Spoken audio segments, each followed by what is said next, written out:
Is good. We're rolling. All right. So I have the absolute pleasure and privilege of being here with one of my favorite people in this whole world. Oh, Also, someone that, and we'll get to this throughout this podcast today. A big reason why I'm still here and sober and a productive member of this wonderful society. Conflicted society, but still wonderful. exactly. And also an incredible singer with the Drifters, with the Platters, praise and worship all over the world. I bring to you the great Kirk Hall. Thanks. Welcome, my brother. Thanks, man. Love you. Love you too. So Kirk is, I've been very open about going through rehab, and I got 7 years ago now, I think, is when I took the plunge. I think I'm at 7. Awesome. And a long process, and ended up in a Celebrate Recovery group with Kirk, and that's really when the recovery happened. So Kirk and I have been through a whole lot together. Definitely. Through this whole process. What I wanted to do is I thought, man, let's bring Kirk in and let's go through the 12 steps. We're going to go through the NA 12 steps because that's what you and I both went through. Mm-hmm. And kind of tell our story as we go through the steps and kind of what they did for us as we went through. I am a huge believer that when you graduate high school, before you are allowed to go to college or get a job, you must go through the 12 steps. I agree. It's for life. I mean, it that's is a life, living or learning way to actually live your life. It really is. Yeah, and I think everyone should go through it. And as we'll explain kind of when we go through, it's not just for addicts. It's for codependents. It's for people that have pain in their life. It's for people who feel out of control, and it actually gives you a great roadmap of how much control over your life you actually have, which is one of the things that I learned. So I'm a huge believer. So that's kind of what I wanted to do. And maybe just give a kind of a brief kind of talk about what we went through. I went through I was prescribed Adderall by a doctor and took it responsibly for a year. And I remember the day I doubled my dose. And so it was Adderall in the morning and Ambien at night. And by 4 years later, when I was at the peak of my problem, I was doing 60 milligrams at 6:37 when I woke up. I would do another 60 at 11:30 or 12. I would do another 60 at 4 and another 60 at 7.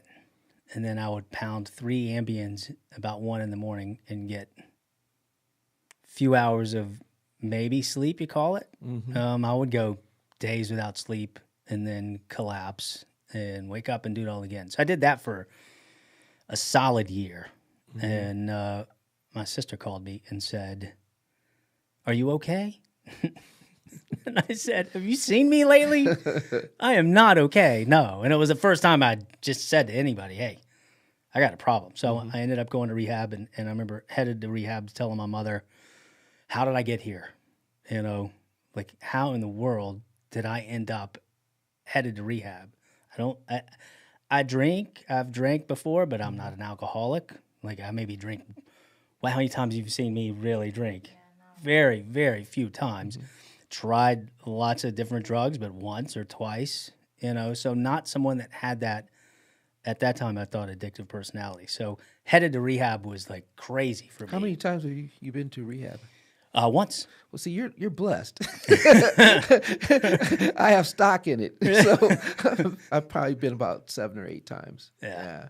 It's a little bit different when you're talking about cocaine. So it's as Rick James said, it's a hell of a drug. It's just one of those things. Yeah, it is. So, and I had my luck was a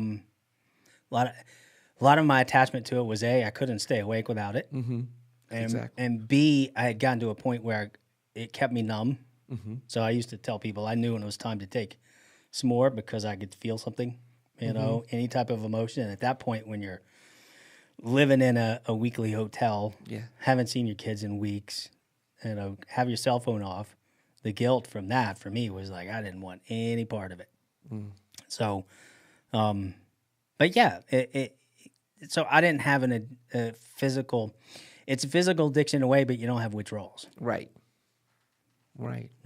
So, and then so for me, what I learned through the 12 steps is I told my guy in rehab, I said, I want to go back to the day I doubled my dose and be the person I was then. And he just laughed. He said, son, your problem started way, way, way before then. Mm-hmm. You go It's back true. to that day and you're done. Mm-hmm. So for me, the 12 steps took me back to where all of this my addiction really started, which was things that happened to me when I was 5 and 6 and 7 and progressively throughout my life until I decided to take charge of it and deal with it, which was at that moment. Well, see, that's the thing. I mean, we used because we wanted to escape from something. What, I don't know. It could be anything. I know my life, I was blessed. I mean, I had a great family, but I had depression, and that started everything. I just wanted to feel normal, and looking for that normal feeling after, being on the stage. That was a natural high, that was great. But once you get off the stage, there was nothing. It was like a big letdown. So when someone asked me to try this, I'm like, oh, wow, no problem. I don't have a problem with anything. Let's try this. From the first time I tried it, I was hooked. Alcohol, never had really a problem with it. It was easy to stop drinking, but, cocaine, totally different thing. And I probably, over a 25-year addiction, probably spent close to $1 million, I'd have to say. And to say that I'm still alive is an understatement.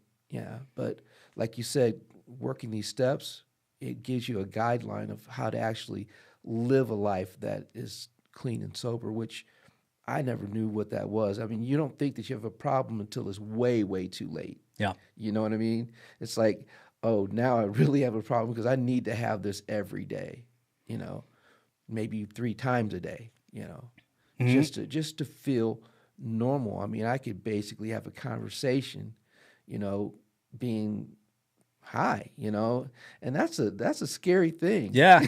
Yeah. You know what I mean? Yeah. When everything is like inside your head is whipping around, but you can actually hold a conversation and you're functioning. That's a scary thing. So I grew up with Adderall. I mean, with ADHD. Okay, right. But the real ADHD. So when I took Adderall, what it did for me, slowed you down. Slowed me way down, Exactly. and I could concentrate and I'd get stuff done. I would sit at the computer and work on one thing, not have 3 things open on a screen and another laptop over here and a phone here and go between all of them. So it centered me. So yeah, I know kind of exactly what you're talking about. It sort of makes you normal like everyone else. I can engage in conversations and not be like, oh God, I forgot exactly what we were even talking about because my brain went to something else that was happening. Or being on stage. Now that I don't use this still happens to me. I can be on stage singing a song and thinking about the groceries and other stuff and come back and go, okay, where am I? Like, where what's happening? So yeah, it's interesting you say that. Yeah, it gives you that normal feeling. Definitely. And why do so many of us, you think, gravitate towards the creative outlet?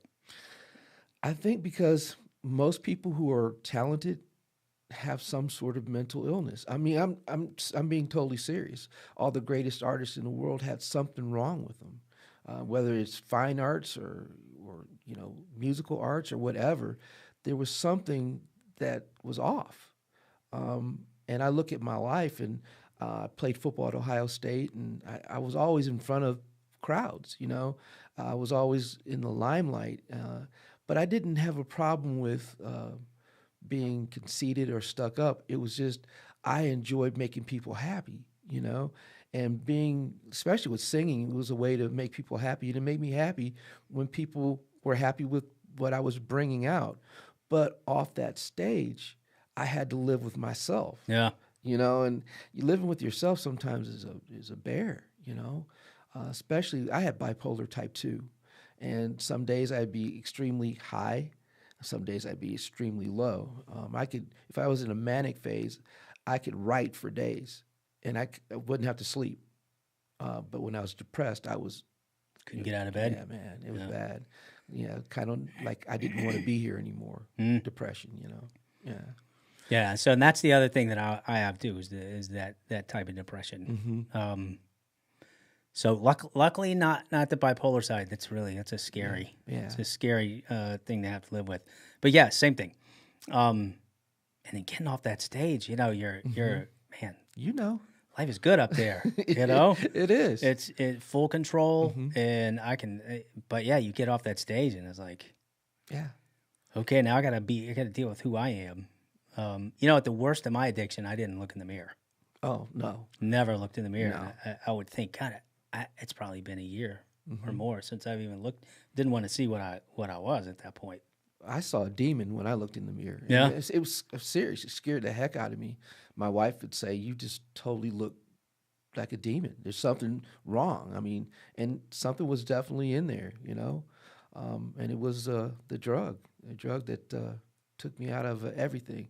The funny thing is, getting back to the depression, you take the medicine to help you basically stay normal. It kept you here in a state of normalcy, but I didn't feel anything with the medication. It's like I felt nothing, no empathy, no nothing.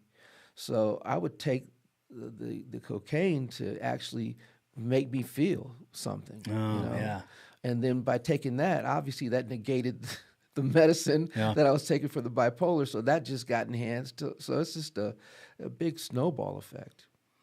Yeah. That's so one thing that when I went to rehab, they said, you're going to look around the room, and you're going to hear a lot of different stories. You're going to get Adderall, you're going to get heroin, you're going to get alcohol, you're going to get cocaine, and you're going to see the symptoms, and you're going to see the results are very, very similar. Isolation, alone, everything you draw completely within yourself. So no matter what we're taking, we all end up in this. Even depression, you end up, everything is isolation. Exactly. Everything is alone.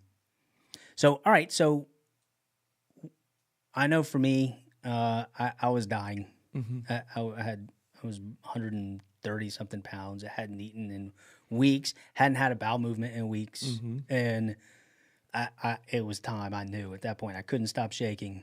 I couldn't see straight. And that was my rock bottom to get me in to admit to family. Right. So that was sort of my catalyst to get into rehab. And then my purpose for rehab sort of evolved towards the end of it, especially as I started the 12 steps. What of your times, I know you've been multiple times, what's the common denominator that gets you into? Well, it started off, basically I was doing it for other people. So first of all, that's strike number one. If you're trying to get sober for somebody else, it'll never work. Right. You have to do it for yourself. So when I finally went in and I did it for myself, I think it was probably the 5th time that I was in rehab. And now, mind you, it's like $60,000 a pop to go to rehab. That's a lot of money. You're spending a lot of money. So when I said $1 million, I meant that includes rehab and all that stuff. But when I finally said this is for me, I got 5 years. I got 5 years clean. The only reason why I relapsed was because I stopped going to meetings. I stopped, talking to a sponsor. Stopped doing the things that I'm supposed to do to keep myself in sobriety. Because with cocaine, it's a psychological drug, and you're talking about I already got psych problems. Right, so right. It's like let's enhance this thing like 10,000%. So if you're not on solid ground, no matter what, you set yourself up for failure. And I think that we'll get to that in the steps. Do the work. Exactly. Got to do the work. You got to do your daily inventories. You got to do the work. Yeah. So cool. So step one. So my first 12-step program, I did it with Dick at Celebrate Recovery. I've been through it 3 times. Twice just going through it, and then once leading folks through it. Right. But every single time I go through, there's something new to pull Something out different, and get from it. So we go to. So let's talk about step one. We get in. We've sort of, however, we come to the point. You actually told me this. I know you didn't. It didn't originate with you, but you're the one that introduced me to the concept of when the pain of staying where you are is greater than the pain of changing, then you're ready to change. Right. If the pain of giving everything up is greater than staying where you are. You're done. You're going to stay where you are. Exactly. You know, right? So Exactly. I think we reached that point where it's like, all right, it's do or die. It's family, no family. Mm-hmm. You know, there's probably ultimatums, whatever it is yeah. that gets you there, right? Exactly. And so step one, we're going to go through the NA 12 steps. Step one is we admitted we were powerless over our addictions and that our lives had become unmanageable. Admitting that, when my sister called, just admitting that to her, it's the hardest thing I've ever done. Exactly. And it's the most, I had the weight of the world off of my shoulders when I admitted to her, I'm done. Yeah, I got a problem. I think that's the hardest thing, is to admit that you have a problem. It's the hardest thing in the world. Once you can get past step number one, you have a chance, because if you can't admit that you have a problem, you're dead. Yeah. You're dead. If you're doing this for someone else. Exactly. You can't do it for anybody else. You can't admit that someone thinks you have a problem. Exactly. They think you have a problem. I don't see it. I don't see That's it. because I don't look in the mirror. But Man, things are tough at home, and I'm going to do this because they think I have a problem. You're done. Exactly. And you know what? We see so we were in Celebrate Recovery together for years and years, Yeah. and we would see people come in and out quick. Right. That was a common denominator. The wife brought him there, the mom brought him there, the probation can officer see it, brought though, him. but Yeah, you you can can see see it it. on 'em. Oh yeah. Yeah. You can see it. So yeah, man. And then sitting in front of a group of people and saying, yeah, I have a problem. I have a problem. And then hearing, I think very important when when you go through 12 steps, you go through, most of the time you go through a group, sometimes one-on-one with someone else, but it's always someone that's been through the 12 steps, and it's always someone that knows what it feels like to be where you are at that point, Exactly. It's funny. We're talking about the first step. I'm actually doing the first step with my sponsor right now. I don't care how many times that you go over the steps, you can't do them enough. You can do them for the rest of your life. I mean, you should. Every now and again, you should go back to them and do them again. But we're working on, for 2 weeks, powerlessness. And that's basically where you're at. It's like, if you can admit that you have no power over that drug, no willpower, you're on the way to getting yourself, back to where you need to be. That sobriety that can only come from that higher power. So yeah. It is. It's the blue chip step. It's the most important step. it is, and it's the hardest.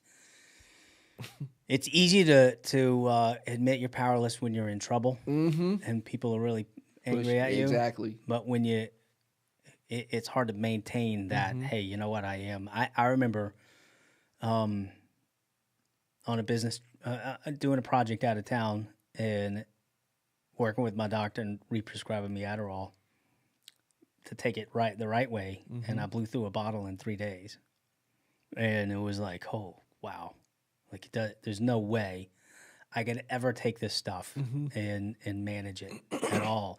And I think for me, even any of the narcotics, OxyContin, any of that stuff, Vicodin, anything, I don't take. I shy completely away from. It makes a dentist office hell, but I bet can have some long nights. But again, powerless. So that's step one, the most important step. But you got to believe it and you got to know it. exactly. Step two. We came to believe that a power greater than ourselves could restore us to sanity. It's so true. I mean, the thing about that step is, you have to believe that there's something greater than yourself, that's controlling things. For me, my higher power is God. Some people have a higher power, like they say the group is their higher power. Right. Hey, whatever it takes to get you to step three, that's great. Yeah. But for me, my higher power is God. That supreme being, that person that controls my life, you have to believe in that. I think that's so important. Yeah, for me, it was, I needed to believe there was a higher power so I could believe that salvation was possible and forgiveness was possible and all of that. And I also you need to be accountable to somebody. I feel you. And people are fallible. So people can't be your higher power because people fail all the time. Exactly. You go chasing that rabbit and you end up either right back on drugs or worse. So for me, it needs to be something that is that was God, that was, infallible, the way that I understand it, the way that I look at it. So that goes in with, if I'm powerless, well, then Who's got the power? Who's got the power? Yeah. And it's that higher power. Exactly. I think that's, some people it's the group, some people it's whatever. But yeah, I haven't ever seen someone get through it without getting to that point. But a lot of people have a hard time believing that there's higher power. Again, that's why a lot of people fail at the steps, and they fail and they go back and use, is because they don't want to give up that control to anybody else. Right. And I think that's the biggest problem, because something out there is actually in control of your life. You're not in control. The drugs are in control of our lives. Another thing that you and I talked about a lot is what is the goal of our addiction? The goal of our addiction is to incarcerate us, To kill us. or to kill us. Yep.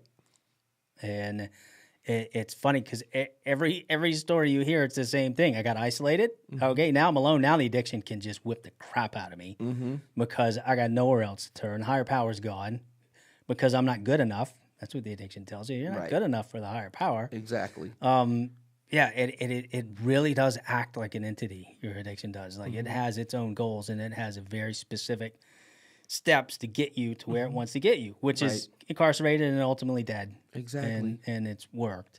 So for me, having a higher power gave me some hope. Exactly. That there was something there that I could turn my life over to and be accountable to.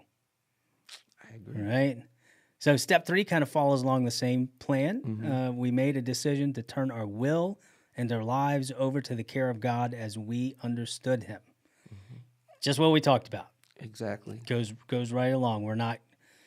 So in Celebrate Recovery, it's a Jesus-based, it's a faith-based, recovery program. In this, it is whatever you understand as God to be.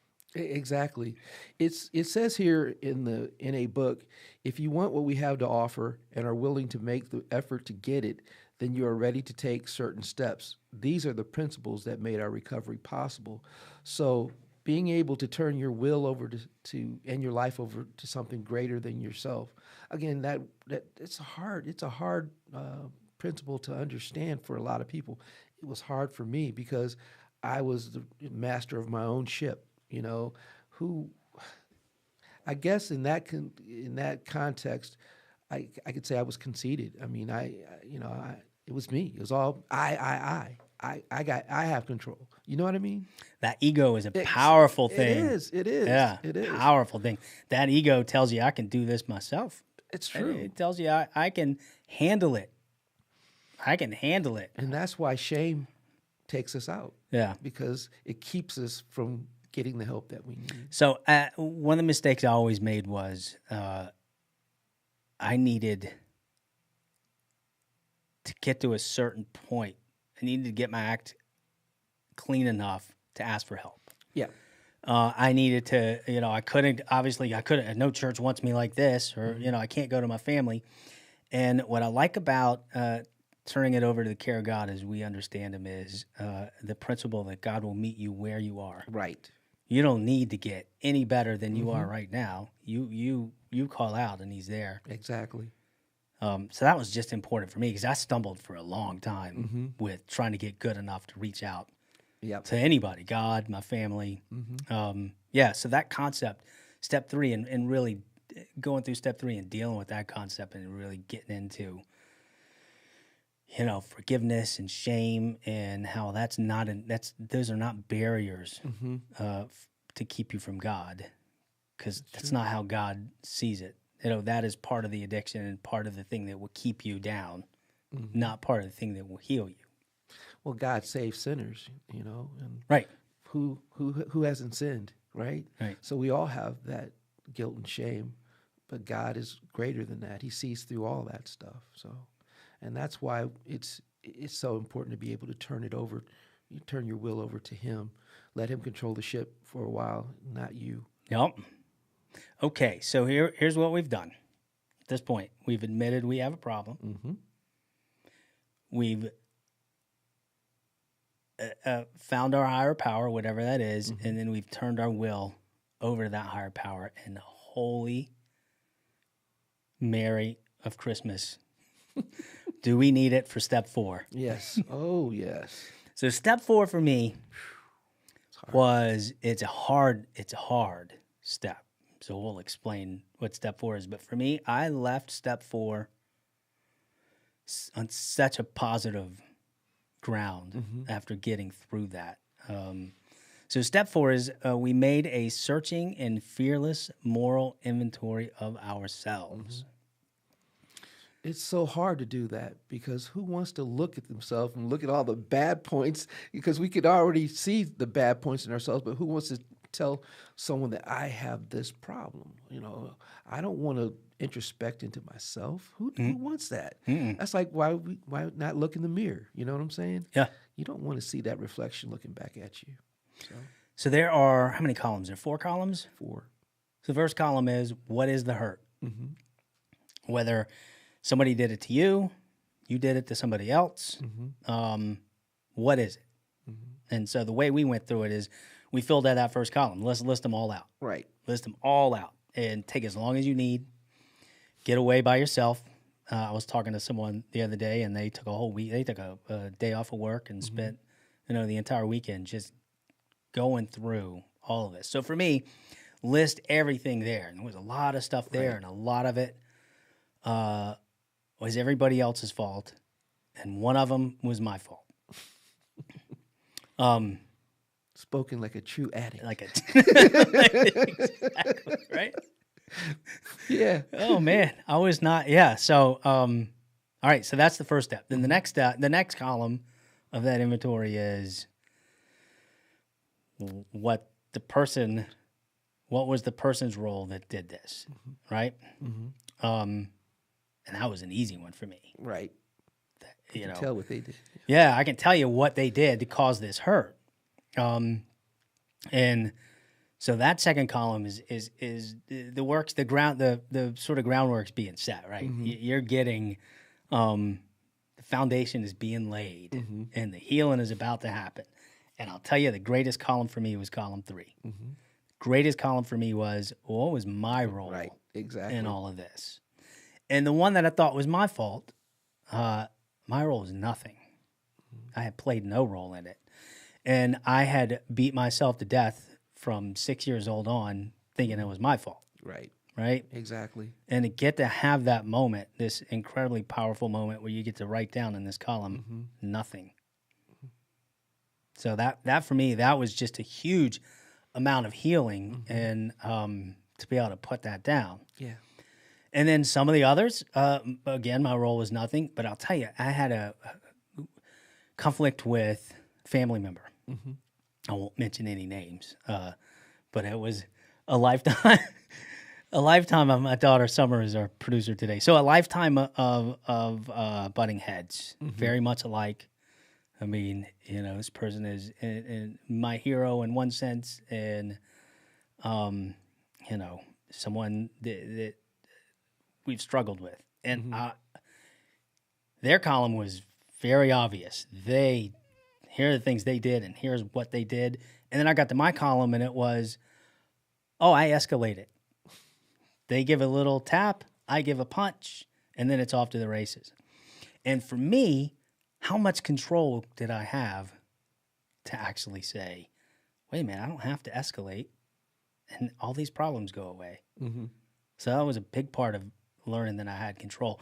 On you, so on those columns, what are some of your experiences with those? Well, I was getting to where you're talking about, the same person. It's the same person for me too. Yeah. And I think a lot of guys, it's that same person. I'm just going to say, it was my dad.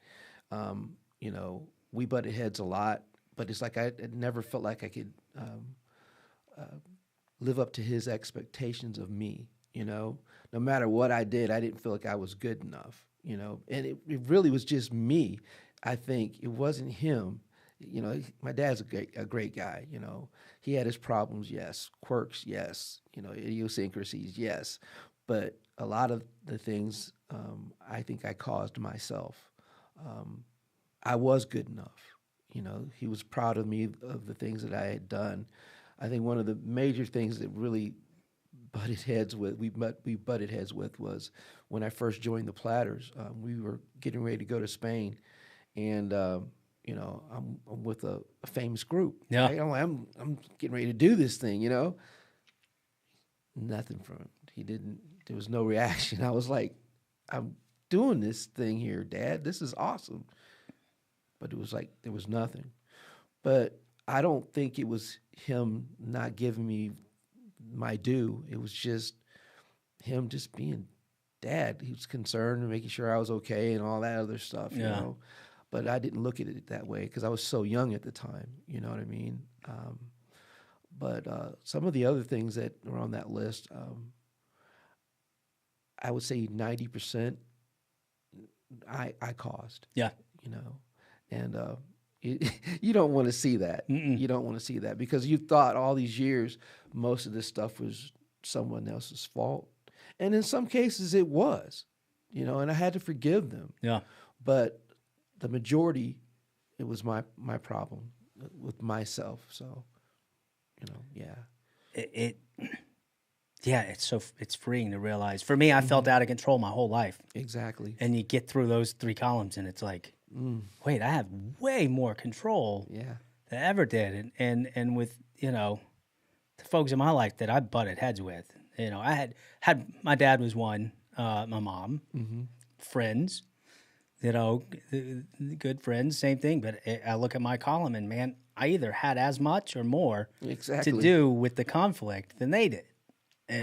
But the good part about that is, if you can swallow your pride enough to accept that, you can get you're now in control of this situation that has never turned out well, and all of a sudden it's turning out well.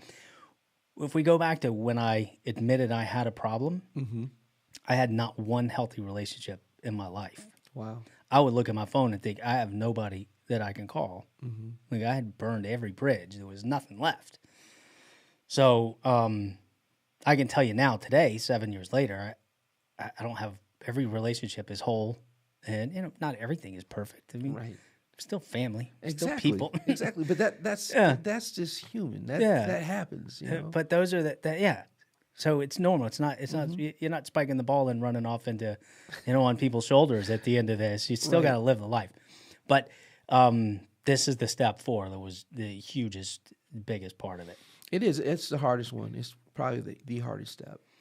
I see a lot of people bail at step 4 in our groups. It thins out. But people don't want to deal it. And the other thing is you know, once you get through this step 4, you got to get to step 5. Yeah. And step 5 is a tough one, but step 5 is just as important as all the other steps, if not more. We admitted to God, our higher power, to ourselves, and to another human being the exact nature of our wrongs. You have to be careful with this stuff. Yeah, you do. I think that, you know, in a meeting situation, you don't have to tell the whole group of that particular thing. That's really for you and your sponsor, I believe. Yeah, I totally agree. Or someone that you feel that comfortable with to talk to like that. Yep. So. Well, I had 2. I had my sponsor, and then I had my best friend. Okay, that's good. That I've known since I was 3 years old, that I could talk to and confide and know that, you know, it wasn't going anywhere. But I made once I got through step 4, I resolved within myself to talk about all of it with somebody. Right. You know, and you talk about you're as sick as your secrets. It's true. Oh, yeah. Yeah. And I had a lot of secrets. Yeah. Just ask my wife. She's like, yeah, why don't you be honest? That rigorous honesty. That's a hard thing for addicts to do. Like that. Rigorous honesty. It really is. God, you know, throughout my life, I even struggle with it now. I'm way better with it now than I was before. Well, there's a few things before this process I couldn't do. And you watched me struggle with it. Just even volunteering at church. I couldn't say no. Yep. I could agree to do something knowing I couldn't do it but I didn't have the wherewithal to engage in any conflict whatsoever. So I would agree to do it, knowing I'm going to give you a lame excuse the day of, or thinking, you know what, I'll tell him tomorrow. Right. I'll tell him next week. I'll tell him 3 weeks. And then the day of, I got to come up with something. Or I end up doing it and I'm a jerk. Right. And I'm hard to be around because I didn't have the ability to say, no, that was one thing that really helped me through this. And then the other is, be kind of knowing what my boundaries are at that point and being able to actually set boundaries, expectations. Before I didn't know myself well enough to know what those boundaries should be. Oh, I think that's the biggest thing right there is knowing or setting your own boundaries, because if you don't set boundaries, you're just going to get either run over or run down, one of the two, I agree with you. Yeah, there's definitely no way. No. I got a friend of mine. He books clubs. It's just a lovable, great guy. And he'd get demo tapes from bands, and they'd call him and ask what he thought of it. And he'd tell them, like, it's definitely not good enough for me to book you in the club. You need to go to a better studio, or you need to get better songs, or you need to get a better singer, or whatever. But no, I didn't. It was, you need to do some work. And then you hang up, and I'm like, but he's nice about it, right? And I think the band, if they'll take it, they're better off to hear it. And I just look at him and go, how do you do that? How do you tell? Just like, I would be like, man, it's great. And then I would give them the California no until they left me alone, which the California no is, just never say a no in avoiding them until they go away. I used to be A&R for an independent record label a long time ago. And I used to get a lot of demos. And man, you can just imagine some of the stuff I heard. But after a while, I had to be honest. It's like, this is just not good enough. Maybe you might want to try to woodshed for longer. I didn't want to hurt anybody's feelings. That's not me. But you have to be honest after a while, because if you don't, you're just going to be miserable. You're going to be a miserable person. I was in a band at 16, and we sent a demo tape out. The guy's mother knew a record producer. I think it was a fairly serious record producer. I don't know what the name is. And we got a letter in the mail. And I had written the songs. I was singing them. I couldn't sing a lick at that point. And I ran over to his house, and he waited, and the parents are there, and he opened the letter, and the letter said, the arrangements were good.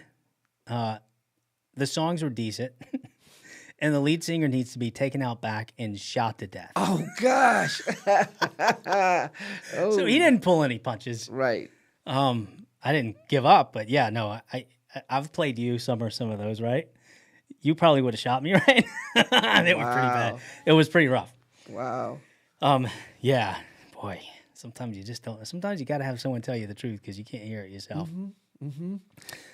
Yeah. It's like, luckily, I haven't had that problem. yeah, way better singer than me. I don't know about all that, but but so admitting to another human being. What does your book say about that one? The exact nature of our wrongs. That pretty much it. Yeah. Mm-hmm. Yeah, therapeutic. All right, sick as your secrets. There's a reason. You got to tell all that stuff because and I'm witnessing it right now with a family member of just saying, how does it feel now? Who's going through somewhat of a similar process to not have any secrets. Yeah, man, it feels good. She's like, I'm not waiting on you to catch me or find anything out.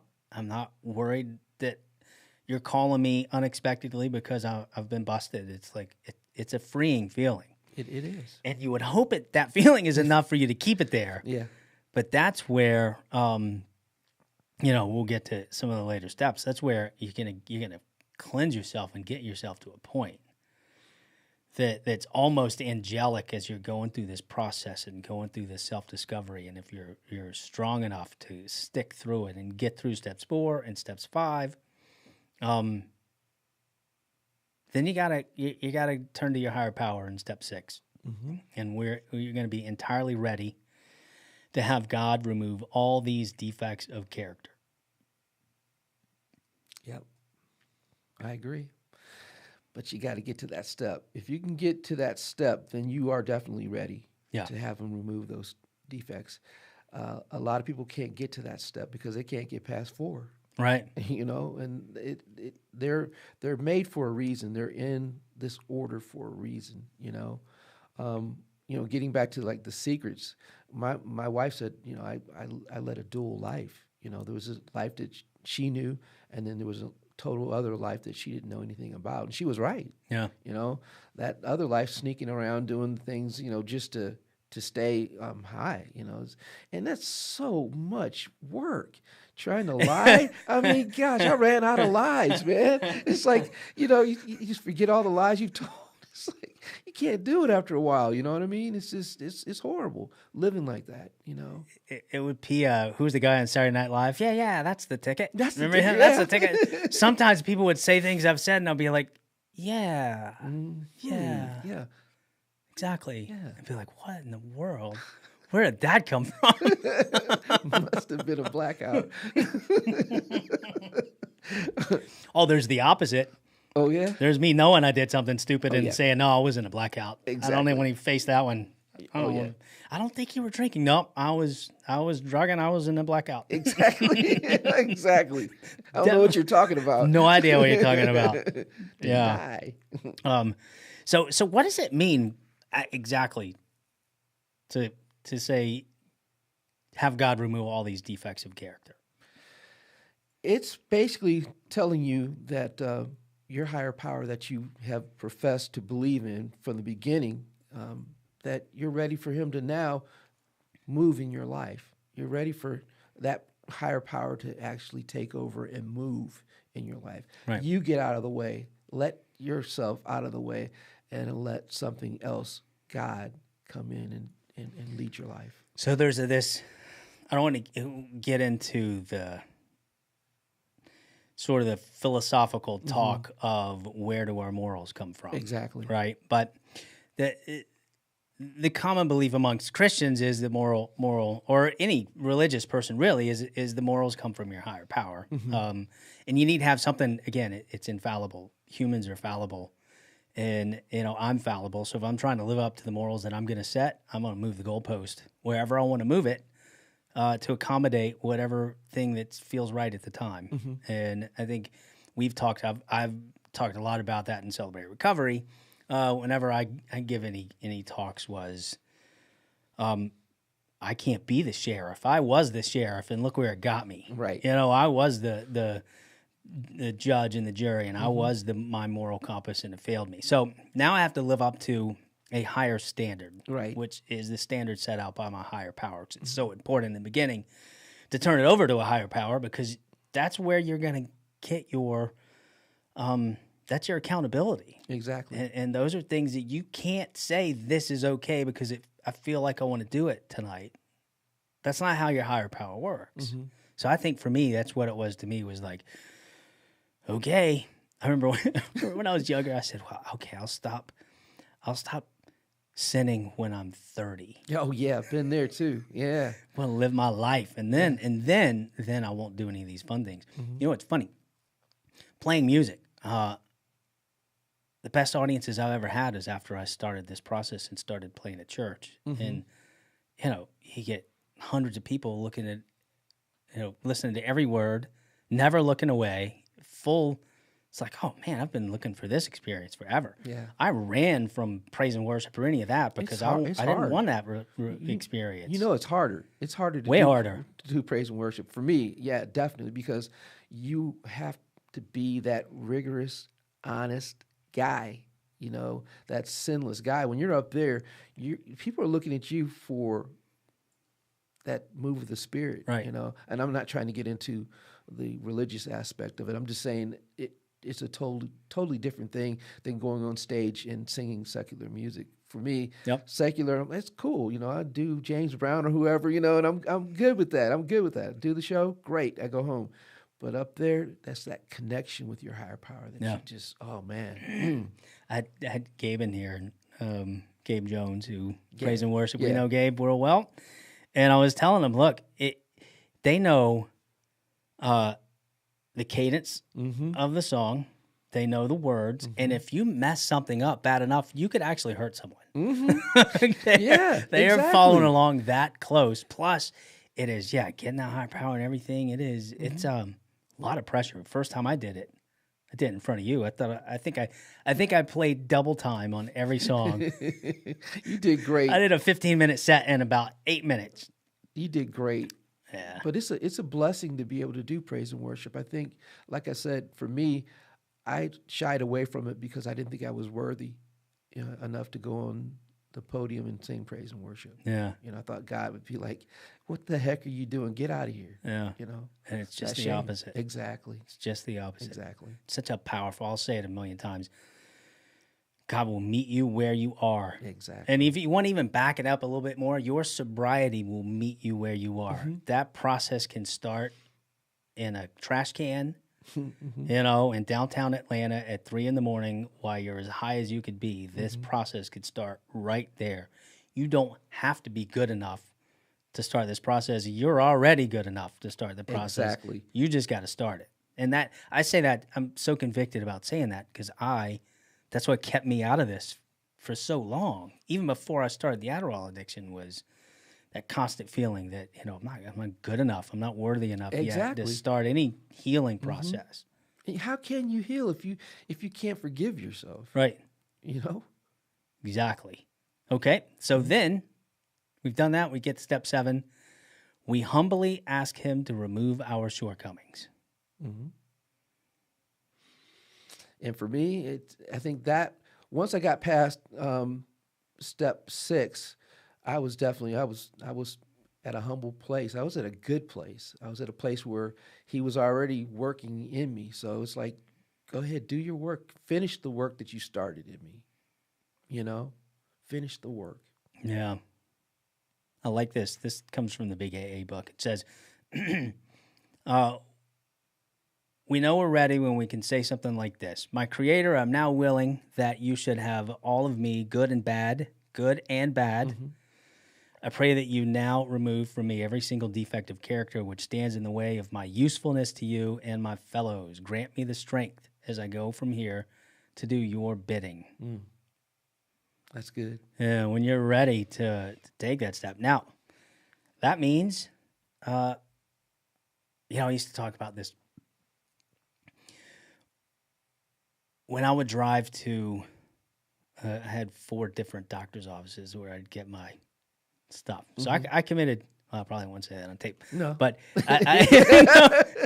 No, don't do that. So but I would be driving into the doctor's office and my brain would be saying, pass by, don't go in. And I'd go in, and it got to a point where I would be saying, all right, let's go. And I would drive by and not go in. It started reversing on me. And when I'd get that feeling of that temptation and those triggers, and I would run up into a moment where I was weak, it was that part of turning it over and remembering that in that weak spot, I can call somebody, I can go to my higher power. There were so many vehicles at that point to keep you, because you're going to get tempted. Exactly. You're going to get weak. And you leave these steps sometimes feeling so strong and so ready to take on the world. And if you're feeling that way, you're probably ready for a fall pretty quickly. You got to leave this process going. I know dangers everywhere, and I have all these great tools now. But asking him to remove our shortcomings, that's like, look, I know what morally is right and wrong. I know where I fall into trouble, and I'm going to deal with it. Right. I agree. Yeah, it's a tough one. It is. It's, again, that ego.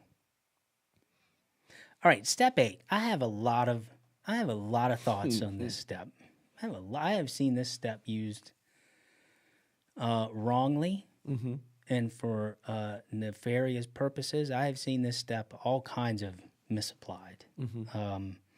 So step 8, we made a list of all persons we had harmed and became willing to make amends to them all.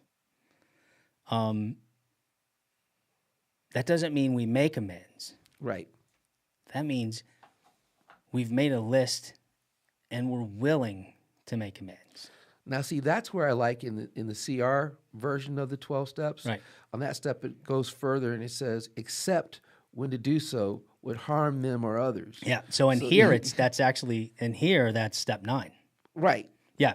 Oh, yeah. So here it is. We made a list of, we had harm, become willing to make amends. So this step 8. So you were just willing to do it. Willing to do it, right? To do it. And Right. so we've made a list of the people we've harmed and willing to make amends. We made it when we took inventory. We subjected ourselves to a drastic self-appraisal. Oh, yeah. Now we go to our fellows and repair the damage done in the past. We attempt to sweep away the debris which is accumulated out of our efforts. But if we haven't the will to do this, we ask until it comes. Remember, it was agreed at the beginning we would go to any lengths for victory. Mm-hmm. Any lengths. Any lengths. So this one, for me, it is, we're going to do I encourage people to do a few things here. Hey, be willing to suck up your pride. Some of it's going to be the hardest conversations you've ever had. Mm-hmm. But also, you're doing this for yourself because you got to forgive yourself. You also need to make amends. You need to get humbled. You're not doing this to punish anybody. Mm-mm. I've seen this before where they say, "Well, I'm sober now and I'm sorry for what I did. Now, what about you?" Exactly. What do I get in return? What about right. you? Right. Or I've said I'm sorry, or I'm willing. So this actually comes more towards step 9, but here it is. Let's make sure we have the right motive for doing this, A, and B, if our apology is going to hurt somebody else, it's out of bounds. Right. And we need to make that determination here. Okay, now I'm ready. Now let's meticulously plan this. And I could see it one day when this was being tried out that steps 8 and 9 were the same step, and too many people did it wrong, and they backed up and said, let's split this up. Let's be willing, and let's plan. Right. And let's do it properly. Let's make sure we've got the right intent. Exactly. You have to do it with a good heart and a clean conscience. Seriously, because if you don't, it'll take you out. Because you also have to be ready for people to not accept your apology. Yeah. And I think that's another thing people don't realize. It's a heavy step. It really is. And you're not doing it for an outcome. Exactly. Exactly. Right? They may not. Yeah. And that's okay. They're like, get out of here. Yeah, that's okay. So you've done it, and you can. It's really about freeing yourself of that guilt. It is. Sweeping that out, and again, more of it's almost a selfish step, but I'll tell you. Well, let's get to step 9. So step 9 is we've made direct amends to such people wherever possible, except when to do so would injure them or others. And Pastor said, someone going to church in front of a woman and her husband, and him apologizing to her for committing adultery with her 3 years earlier. Now, that ended up hurting him. I'm sure because he got quite a butt whooping, and it hurt her, and it was for all the wrong reasons, and that's not the proper method for step 9. I try to tell people about that. It's like, listen, be careful. You don't have to tell everybody everything. Some things are better left unsaid because you're going to end up hurting that person or hurting yourself. And it's like, is it in the end? Is it actually going to do anything? Right. By telling them, is it going to do anything? Is it going to help the situation? Probably not. Yeah. So. Well, and then you have to be ready for this one. I had this experience a few times. Something that I've held on to for years and years and years that caused me so much guilt and hurt. And take someone to Starbucks and apologize to them and have them look at me and go, I have no idea what you're talking about. I have no idea that any of that happened. Right. And, and you think, I've held on to this. It's actually hurt me for so many years. Right. And this person has no idea what I'm talking about. It's happened to me. I had someone take me very sweetly, and she got all upset and all emotional, and very sweetly tell me what she had done. And I just was like, I probably shouldn't have entrusted a 16-year-old girl with that kind of information for starters. A and B, I had no idea. Let it Right. go, please. Let it go. Let that go. Don't let that hurt your spirit anymore. So for me, the best things that come out of it was realizing, I don't even have to hold on to that. Right. It's freeing. Yeah, Definitely freeing. And what are your experiences with it? What was the toughest one you had to do? For me, just admitting to my wife that I wasn't the nicest person on the road. Yeah. I regret it. And not going into any details, but just if I could have half of the things I've done to hurt you back, I would. And I kept it general. So that she knows. You know what I mean? But she accepted my apology, and we moved on from there. But I think that was the hardest thing, because also talking to my children about things that I've done, it was freeing for me, and it was freeing for them, because they understood now why I did some of the things that I did. I always tried to be there for my kids, but being on the road a lot, and even when I was home, I wasn't really home. My mind was somewhere else. You know what I mean? So those are the hardest things. I think family was the hardest thing. Friends or people that were acquaintances, it wasn't that hard. Yeah, my dad did a great thing for me in growing up. Whenever I did something really terrible, he always had a story of a similar incident in his life. Yeah. And he always had let me tell you what I did, and let me tell you what I learned from it, and here's how I handled it. He talks about running away to Atlanta from Greensboro one time, but he always had those type of stories. And so, it never, I didn't feel as alone with it, right? Like I'm the only one in the world that's done that. How terrible am I? Always felt good to know he had been there. So I've kind of from the beginning, I've done that with you guys, right? So with my kids, I've always been right there with that. It's so effective to me, but it's also just like you're not a bad person. So exactly, for me, it was easier, kind of with my family. Very difficult with my mother to say I'm sorry. Yeah. I think that was the toughest one for me. But yeah, friends, everybody was so gracious and made it so easy for me. Me too. Like I said, I didn't really hurt a lot of friends. Yeah. I hurt my family. Yeah. Those are people, I think, because they were the closest to me. So they are the ones that I had a lot of making up to do. So there are some folks and you have to, there are relationships that friend-wise, I'd obliterated. That there's no going back, and that kills me, because I've lost some really good friends, especially in the music business side. Friend Tammy, I won't say her last name, but that was a tough one for me to lose that friendship. But those are some of the things that you go through. Exactly. I'll tell you the other thing in going through this process. I don't know if this is the right step to talk about it, but it's an old saying, I prayed to God to remove all the enemies from my life, and I lost half my friends. It's true. When you go through addiction, I look at my friends now compared to who they were before I went through this process. It's almost a complete turnover.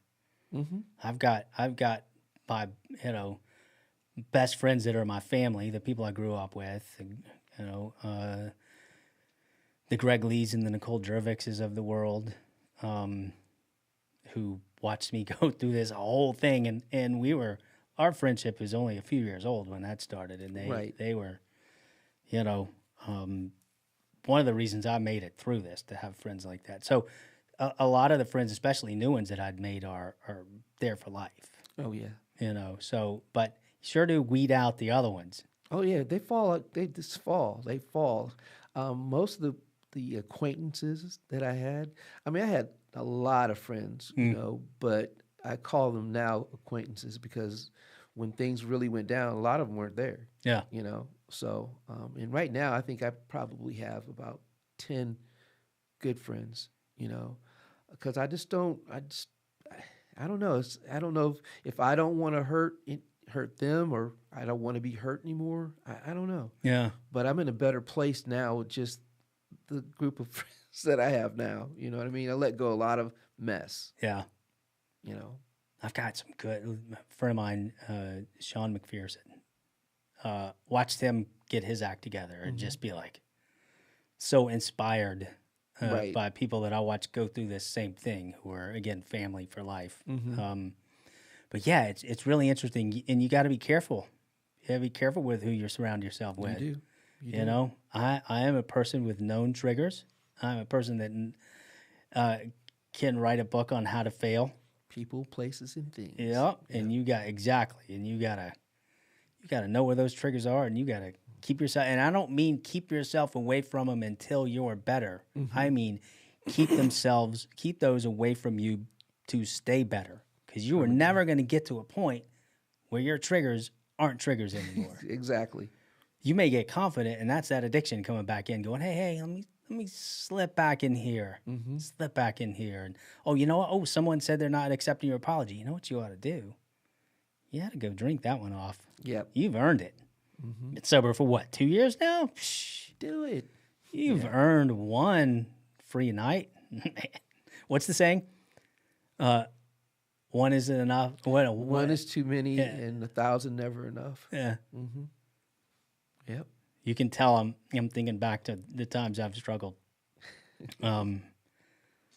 So that's step 9. Now we're going to come to, I think, for long-term viability and survival, step 10 is the step that you need to practice every day of your life. We continued to take personal inventory, and when we were wrong, promptly admitted it. Not promptly ignored it, hid it. None of that. No, promptly admitted it. So that means we're going to continue to have people who are accountable to in our lives, right? And then daily, what did I do today? What could I have done better? Exactly. What did I do great? Where are my pats on the back? Where did I nail it? All of it. So so my relapse, I had stopped doing that completely. Although I didn't get sent back I didn't go back through rehab when it happened. But on yours, do you find whenever you've hitting relapse time that you haven't been doing personal inventory? Oh, yeah. I mean, I stopped doing everything that I'm supposed to do. Like I said, going to meetings, talking to a sponsor, or talking to an accountability partner. I stopped doing all that. And I set myself up for failure, You know better. You know it's coming, but you're like, I got this. And when you say I got this, that's when you're through. Yep. Yeah. Every time. Yeah, and I think personal inventory, a good bit of step 10 is going to the meetings. That's your personal inventory. Talking to your sponsor, that's your personal inventory. Me calling you when I'm outside of a pharmacy saying, hey, I want to go in and get some Adderall. Yep. That's immediate inventory. That is catching this. I tell people all the time, you were sober when you decided to fall off the wagon. The important thing is it didn't happen that moment that you failed. It happened long before. Yeah, you set the ball in motion long before by not following the steps. I agree. Personal inventory, yeah. So for me at night, I do it every night, and just think about, okay, where am I? What have I done? Who do I need to call tomorrow and clarify or say I'm sorry, or I'm much better at it now, but again, I'll commit to things and no, God, I do not want to do that. Right. And I will call and say, hey, look, and I can't lie about it. Like, I can't have some stupid excuse. I got to tell it straight on up. Here's the deal. Well, see, for me, talking to my sponsor every day, I talk to him every day. It's habit now. That's a habit. We talk about everything, good or bad or whatever. I'm not perfect, and I can talk to him about anything. And I think that as an addict, we have to have those people that we trust to talk to, Right. especially for me on a daily basis, because if I don't do it on a daily basis, I'm setting myself up again for failure. Yeah. So I went and had what is it? I think it's called Pridgen. I've got that. Do you take it? Yeah.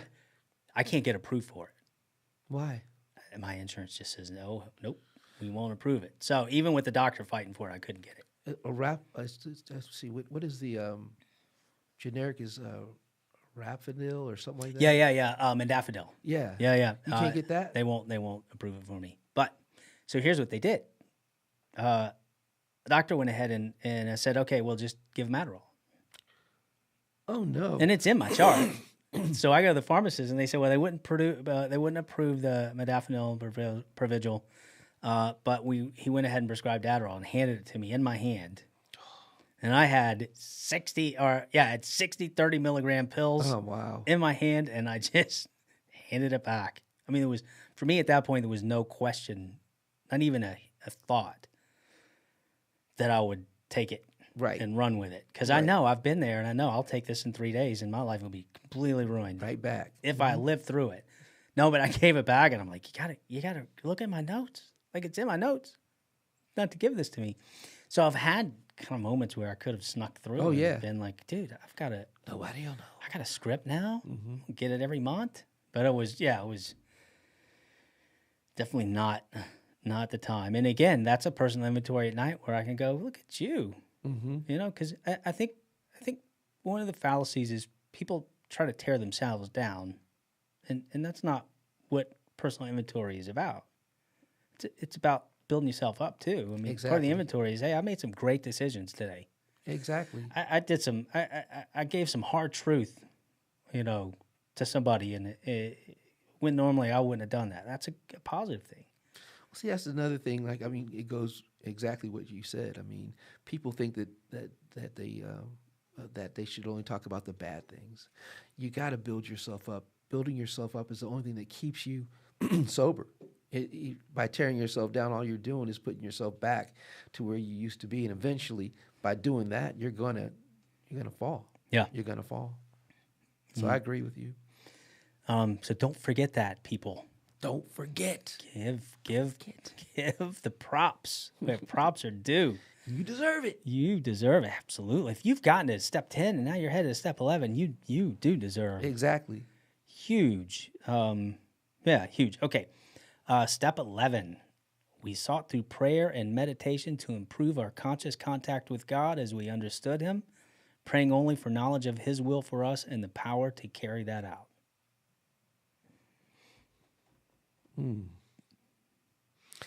Yes.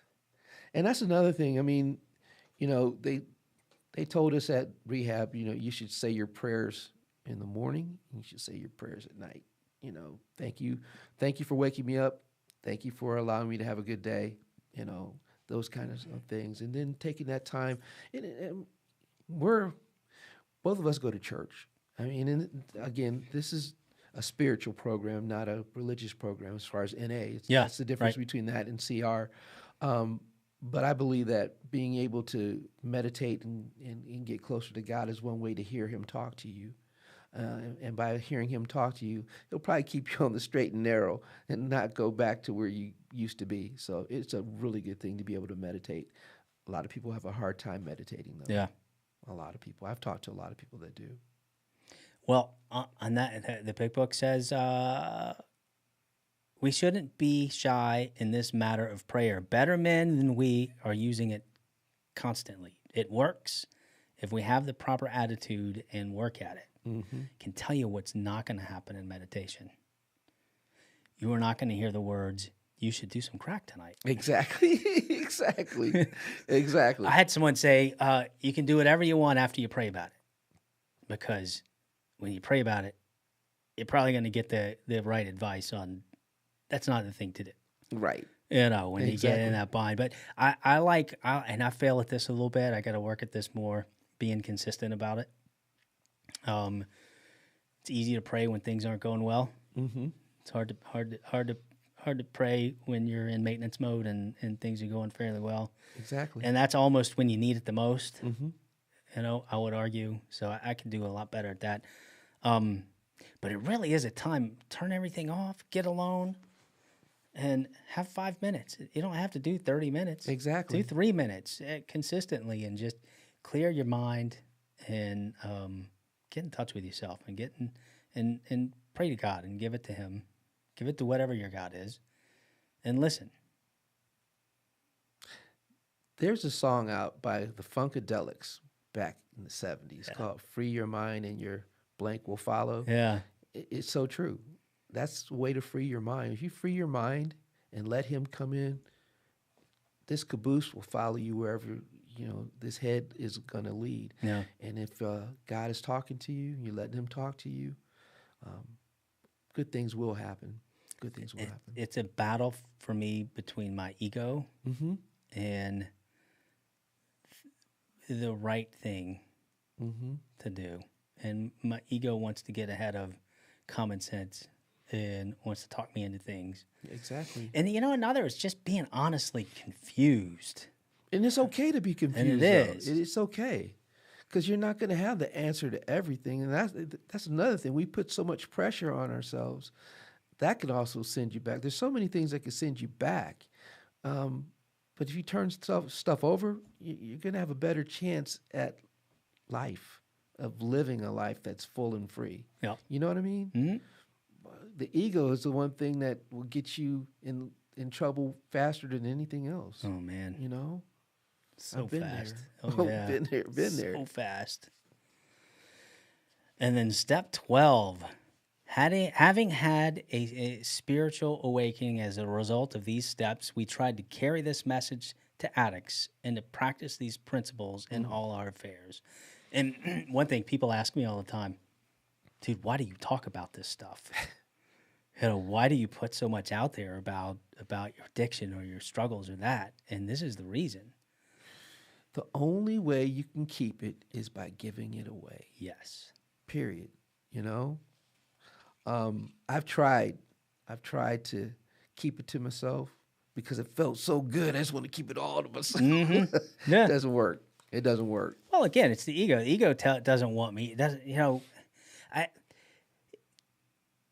There are things I won't talk about that I'll talk to my sponsor about, my accountability buddy. But as far as the whole experience of kind of what I've gone through, and especially with my drug of choice, which was Adderall, which people, it's a real lightweight. It's funny. My sponsor, someone made fun of me in rehab, and the psychiatrist who was leading us through it just looked at the guy and said, "You all ended up the same place. Exactly. You ended up the same place, whether it was heroin or Adderall." So for me, it's a weird one, but there's a lot of people out there that I get Facebook messages from, or they come to me in church and they're like, "I'm having trouble with that one." And I didn't realize it was even a real problem. Oh, it's a big problem. Yeah. Oh, it's huge. When I was in rehab, that was one of the, especially for younger people, it's one of the biggest things out there right now, drug-wise. That, obviously, in opiates, but Adderall probably leads a close second to all that, So, yeah, it's so destructive. But so and the other one is, I'm a big believer in every 12 step, all of them. And step 12, you got to give it away. You got to share it with people. It's why you become a sponsor. It's why I went to CR for years. It's why I talk about it openly. Not ashamed of it. And there's a lot of us out there in hiding that aren't dealing with their problems, that I'm hoping by hearing us talk about it and being candidly and open and sort of giving a reflection of what these steps are. I know with you, I wouldn't be here without you. You were sharing what you had gone through. But I wouldn't be here without you. So, and that's why this step works. It works. I mean, it's service work. And service work is what keeps us, it's the maintenance. Yeah. It's what keeps us free. It's an important part too that says, so there's this struggle. You were clean 5 years. And I've seen people 5, 6 years, 4 years that say, I'm not an addict anymore. That's not true. You know, and maybe you're not an active addict, but you're For the rest of your life, yes. the rest of your life, you need to be in touch with yourself or you're going to fall back. I talked to a guy in a meeting on Friday who had 18 years clean and relapsed. So that tells me that no matter how much time you have to continually work at it to keep yourself clean. Because the day that you stop thinking about it is the day that the devil comes back and smacks you upside the head and you fall right back into that same trap. Yep. And you take off where you left off. You take off and it's even worse. Oh, yeah. Oh, yeah. So what is your advice to people they're trying to figure out it? Do I really have a problem? If you have to ask that question, you have a problem. Right. That's exactly what I would tell them. If you have to ask if I think you have a problem, you have a problem. If you get to a point in your life where it's everybody else's problem, everybody else's fault, Mm-hmm. It's definitely you. you're do something about it immediately right now. Mm-hmm.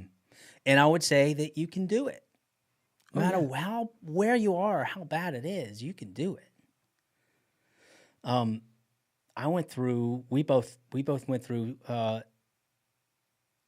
CR with someone gave such an incredibly powerful testimony about what it took for him to get to a point where he was ready. Mm-hmm. And he had been in a car wreck. He'd gotten, I guess, 4 DUIs. Yep. Then he got in a car wreck. He lost an arm. It talks about, I walked down the street holding my arm, and it wasn't rock bottom yet. Yep. I still got 2 more DUIs before I turned it over to a higher power and said, I'm done with this. And is done incredibly well. Mm-hmm. But if you still have both your arms and you're not in jail, Yep. you can do this. If you've lost an arm and you're still drinking, you can stop. You know, whatever you've done, just make the decision, find the right group, stick to it. It's okay to take steps back. I agree. I had talked to a young man, I think he was 18 or 19, and he OD'd twice. And it took another OD for him to get help. And he still wasn't ready to stop. You know, I happened to see him about maybe 6 months ago when my son was in rehab for alcohol. And he was in rehab again. You know, I give him props for being back in rehab. You know, if it takes 1,000 times, if you're blessed enough to get 1,000 times, then do it 1,000 times. Yeah. Do it until it actually works. Read the story of how AA came about. Oh, awesome. And where he was at the point in his life before he created this program. Exactly. If you want to know how the depths rock bottom can get to. Mm-hmm. So I'll tell a story, and if there's anything you want to add, please do so. I will tell a story about going to rehab. And so what happened is I went up on a Wednesday night, I think, and was sent back home. And they couldn't check me in until the morning. I was actually given my Adderall bottle back and sent home and said, come in the morning and we'll check you in. So I went home and, I decided, well, I'm going to blow it out tonight. Mm-hmm. And I did. And I got up the next morning and I fought my way and I went to rehab. And you walk in, I was at Ridgeview. So you walk into Ridgeview and you walk in and there's this counter there. You got to walk through this huge waiting room and you get to the counter and you sign yourself in. And then they, like at any medical thing, they'll call you. Mm-hmm. I walked up to sign myself in and I stopped. I didn't sign myself in. And I looked around and I got cold feet, and I bailed. I turned around to leave. And this guy was a homeless guy who had been in about a week and straggly, looked like a bum, stepped in front of the door and stuck his hand out. He said, I'm Richard. And I just looked at him and I said, I'm Glen. And he goes, it's scary in here. I know. Let's get you to the front. let's walk you up to the front. Let's introduce you to the receptionist, and he saved my life. Yeah. Like that guy saved my life because he was willing to, like step in and do it. That's God working. That is God working. Shook my hand, he pulled me to the front. And from then on, we would sit in that reception area and watch people walk in and start to turn around and go, get them and give them comfort. And because at that point, God, what a scary thing it is. But if you can just get through that, I looked at it as a battle of good versus evil. And the good was my sobriety and the evil was my addiction. Mm-hmm. And I broke it all down. There was no gray. It was good or it was evil. Right. And I think about that moment and that it's that last ditch effort for your addiction when you get there to say, dude, no, you don't belong here. That last little grab and claw and anything it can do to keep you where you are. Well, I think probably 95% of us, before we decide to go into rehab, have a blowout moment. Yeah. Like, I want to blow this out one more time. Some of us don't make it to rehab. Some of us die, but a lot of us die. Yeah, I know. For me, I had gotten really, really, really wasted, and I was slurring, and I was off of cocaine, and because I said I'm going to blow it out one more time before I go. Then Dick came over, and Jackie, and Paul, and Debbie, and my wife, and they started praying. They started praying over me, man. Now, mind you, I had done a lot. I'll just put it like that. And my blood pressure, it should have been like 200 over something. The more they prayed, the worse I felt. It was weird. They prayed, and I felt so bad. By the time they finished praying over the house, they had to take me to the hospital. So I go to the hospital, expecting my blood pressure to be like 150 over whatever, and it's 80 over 60. The doctors are like, how is that possible? I'm like, my heart should be ready to explode. And I told them what I did and everything. They're like, we can't explain this. They had to give me something to get my heart rate up. It was weird, man. To me, that again, God had his hands in it because I should have had a heart attack. I should be dead. That when I told the doctor how much Adderall I did a day, between 280 and 320 milligrams a day, they couldn't believe it. My blood pressure was a little up, I will tell you, for me on Adderall, especially you people on Adderall, it wasn't long after that I had a massive heart attack. Yep, I remember that can be pointed right at two things: Adderall and a hereditary weakness in the heart. But still, I mean, it will kill you. It will take you out. That's all the drugs want to do is take you out. And I got to the point where I started challenging God. It's like, you won't let me die. So I'm going to keep on doing this because I want to die. Yeah. Because I got to that point where that was my rock bottom. I just wanted to die. But he wouldn't let me die. So I said, okay, I'm going to continue to do this. And then he smacked me. He smacked me in the head, said, you're going to go to rehab. Yeah. And you're going to get it this time. And it's still, it's a work. I'm a work in progress. Every day I have to be on my P's and Q's or I'll go back. Yeah. I don't want to be back to where I used to be. It was a horrible place. No one wanted to be around me. My kids didn't want to be around me. My wife didn't want to be around me. I didn't want to be around me, and I couldn't get away from myself. So it's hard to do, right? I know what you mean. So yeah, I know what you mean. Yeah, but it's good to be in a space where I'm getting better to where I need to be, ultimately. Yeah. So. Man, well, thanks for agreeing to do this with me. Thanks for having me. I really wanted to just tear through these and give some advice and talk about our experiences and hope that we help somebody out there. I hope so. And what I will say, I think Kirk and I would say together to anyone out there, go to a meeting, find a group. You can do it. Mm-hmm. You will look back on that decision, and it will be the greatest thing you've ever done in your life ever. And you may have to do it multiple times, but start the healing now. And if you're waiting for rock bottom, you can be walking down the road with your arm in your holding your severed arm, and that still not be rock bottom. So might as well go ahead and while you're still alive, do it now. And do it now. Find a place, Celebrate Recovery, Narcotics Anonymous, Alcoholics Anonymous. Call a friend. You're not alone. Get a sponsor. Very important. Thanks, brother. I love you, man. I love you too. Thanks for having me. Yeah. So pleased and proud to have you. Thank you. Thanks for doing it. All right.